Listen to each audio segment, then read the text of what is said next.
Bom dia, nono ano, como é que vocês estão? Tudo tranquilo com vocês? Eu espero que vocês estejam bem. E agora, com a prova em mãos, espero que vocês estejam calmos, até porque se vocês já pararam para ver, para analisar a prova de física, vocês viram que ela está bem parecida com o simulado, tá? Então, fiquem tranquilos, quem já fez a prova, parabéns, espero que vocês tenham conseguido ali tirar uma boa nota. Quem não fez, assiste essa aula aqui. Quem já fez também assiste para poder ali tirar as dúvidas e tal, ver se você errou alguma coisa, se você acertou tudo. Então, vamos partir para a aula. Só que antes, principalmente para quem ainda não fez, vamos considerar algumas coisinhas, tá? Vocês perceberam que ali no cabeçalho tem uma palavra destacada em vermelha. Atenção! Leia atentamente as orientações abaixo, tá? Por quê? Porque tem regras, galera. Tem regras, tá? Vocês estão fazendo a prova em casa, mas tem regras. A primeira e principal regra de todas, por mais que não esteja nessa ordem, é: prova tem que ser feita a caneta, tá? Isso daí é óbvio, vocês já sabem disso há muito tempo, tá?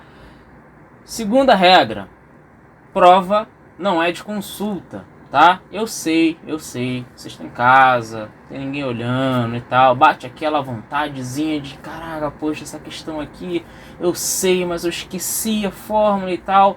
Segura a onda, tá bom? Sejam honestos com vocês mesmos. Não fiquem com medo de tirar uma nota baixa porque não acertou uma questão, porque tá com dúvida e tal. Confie no preparo de vocês. Eu tenho certeza que vocês estudaram. E se vocês estudaram, vocês vão conseguir fazer a prova. Ela tá fácil, tá? Então, sejam honestos com vocês mesmos, tá? Façam a prova sem consulta. E quando eu digo sem consulta, é sem consultar aula, sem consultar internet, sem consultar caderno e sem consultar o livro, tá bom? E uma notícia boa, eu já tinha comentado, eu acho, com vocês, que eu estava vendo com a coordenação se poderia liberar a calculadora na prova de física. E sim, gente, pode usar a calculadora na prova de física, tá bom? É permitido o uso de calculadora na prova de física, sem problema nenhum. Porém, tá ali também, né, no cabeçalho, que todas as questões que envolvem conta, e no caso de vocês, são bastante questões, né? Quase a prova toda envolve conta. Precisa da conta na prova, tá? Ah, professor, se eu fizer e não colocar a conta, é zero?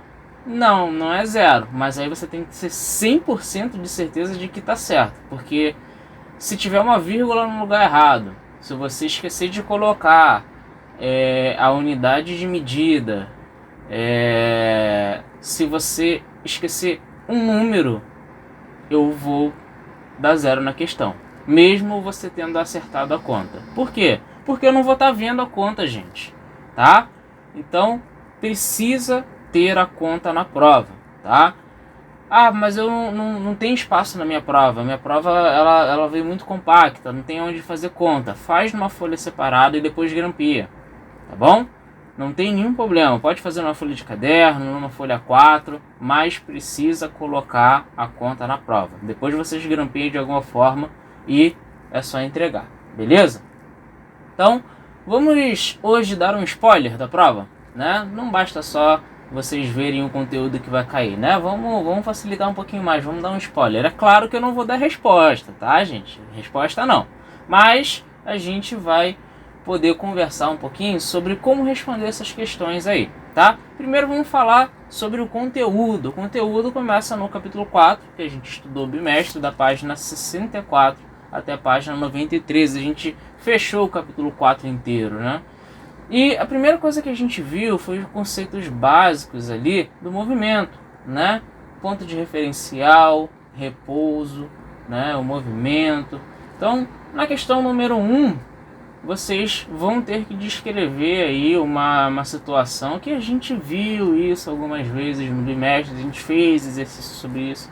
Uma situação onde vocês podem observar todos esses conceitos aí de ponto referencial, de movimento e de repouso, tá bom? Número 2. Número 2 é uma questão interessante que vai trabalhar um pouquinho com a memória de vocês e dizer para vocês, né, essa prova é muito interessante, que ela vai falar para vocês se vocês estão entendendo ou não o conteúdo, se vocês sabem ou não física, tá? E aí no número 2, vocês têm que saber a definição de trajetória, intervalo de tempo, deslocamento, velocidade e aceleração. Fácil assim. E aí depois começa as contas, né? Número 3, para fazer a conversão. E a gente estudou, né, que para fazer a conversão, em certos casos eu vou dividir pelo número mágico, né, 3,6, e em outros casos eu vou multiplicar pelo número mágico 3,6. Professor, que casos são esses? Se você ainda não fez a prova, tá ali no capítulo 4, é só você pesquisar, procurar, beleza? Se você já fez a prova, espero que você tenha acertado, tá bom? Agora a gente pode passar para o número 4, tá? A número 4 é uma questão que já envolve velocidade, tá? A gente viu ali as fórmulas que envolvem velocidade, a definição de velocidade, tá bom? E a gente viu algumas coisas que acontecem com a velocidade também, né? Por exemplo, a velocidade ela tá totalmente ligada ao deslocamento, né? A variação do espaço, e totalmente ligada ao tempo. Então, sabendo disso, a gente já consegue deduzir a fórmula aí para número 4, a fórmula da velocidade, velocidade média. Também está no livro de vocês, galera, é só vocês darem uma olhada, tá? Lembrando que unidades de medida para deslocamento, tá? Eu vou chamar de S, porque na fórmula tá ΔS, né? Unidade de medida é o metro, tá? Unidade de medida de tempo é o segundo, tá bom? Porém, você sabe que a questão pode fazer uma pegadinha com vocês e colocar o seu ΔS em quilômetros e botar o seu tempo em minutos, ou pior, em hora. Dependendo do jeito que a questão colocar, vocês já sabem fazer a transformação de minuto para segundo, de hora para segundo, tá? Eu já passei para vocês como se faz. Então, a gente já pode passar para a segunda parte da prova, né? Como está aqui nos conteúdos que a gente precisa estudar, a primeira parte fala muito sobre os conceitos básicos de cinética, deslocamento, né? Intervalo de tempo, velocidade. E aí, é claro, né, a conversão de medidas ali de velocidade. Só que na segunda parte a gente já começa a falar sobre aceleração, tá? E é exatamente na número 7 que nós vamos usar a fórmula para aceleração, tá? O que é a aceleração? A aceleração é a variação da velocidade de acordo com o tempo, tá? Então, é óbvio, né? Se vocês querem saber a fórmula, se vocês não se lembram, a fórmula está aí no livro de vocês, bem ali no finalzinho do capítulo 4, tá? Mas é só lembrar, variação da velocidade de acordo com o tempo, beleza? Velocidade, gente, não se esqueçam, tá? Nossa velocidade, unidade de medida é o metro por segundo, tá? Ah, mas isso é questão de quilômetro por hora. Aí você vai ter que avaliar se você vai transformar para metro por segundo ou se você vai se arriscar e fazer ela usando quilômetros por hora mesmo. Só que lembrando que a unidade de medida correta, né, é o metro por segundo, tá? Então, na dúvida, transforma tudo, tá? Na dúvida, tá lá, quilômetro por hora transforma em metro por segundo. O tempo tá em minuto, você vai lá e transforma para segundo também. Tá em hora, você vai lá e transforma para segundo. Na dúvida, cara, faz a transformação, tá bom? É melhor o excesso do que pecar pela falta, né? Do que acabar errando por fazer pouco. Então, na dúvida, transforma, tá? E por último, a gente tem uma questão que é mais uma questão de matemática do que de física, mas é uma questão de física, que é uma análise de gráfico, tá? Eu acho que vocês já sabem, né, pelo ano passado, pelos anos anteriores, o que é um plano cartesiano e como analisar um plano cartesiano. Só que dessa vez com olhares da física, tá? Por exemplo, um movimento progressivo acelerado, ele tem que comportamento no gráfico?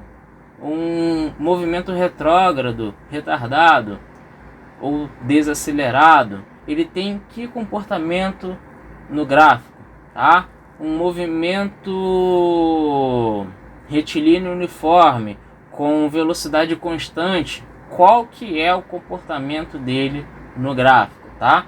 E assim que você responde a número 10, tá bom? Sabendo aí todas essas definições ali da velocidade, da aceleração, tá bom? O que seria a velocidade constante? Velocidade constante é igual a aceleração, né, o nosso Azinho, zero, tá? Então, velocidade constante significa aceleração igual a zero, tá? Então, galera, sabendo disso, eu tenho certeza que vocês vão conseguir fazer uma ótima prova. É claro, gente, sem consulta, tá bom? Tentem fazer a prova sem tentar pegar aí resposta na internet, sem tentar olhar o livro, olhar o caderno. Eu sei que vai bater aquela vontade, aquela curiosidade e tal, mas tentem fazer com conhecimento de vocês, tá bom? Vocês vão ver que é bem mais gratificante você conseguir tirar um 10 sozinho, sabendo que você não usou nenhum artifício, não pegou da internet, não pegou do caderno, não pegou ali de uma aula, não pegou do livro, do que você tirando um 10 ali, só que esse 10 não é seu, esse 10 é do livro, porque você pegou as respostas dali, tá? Então, façam a prova sozinhos, não esqueçam de deixar a conta na prova, isso é muito importante, tá? E prova a caneta, tá, gente? Vocês estão no 9º ano, vocês já sabem, prova respondendo a caneta, tá? Um abraço para todo mundo, eu espero que todo mundo consiga tirar uma ótima nota e até a próxima aula com conteúdo novo, segundo bimestre chegando aí. Tchau, tchau!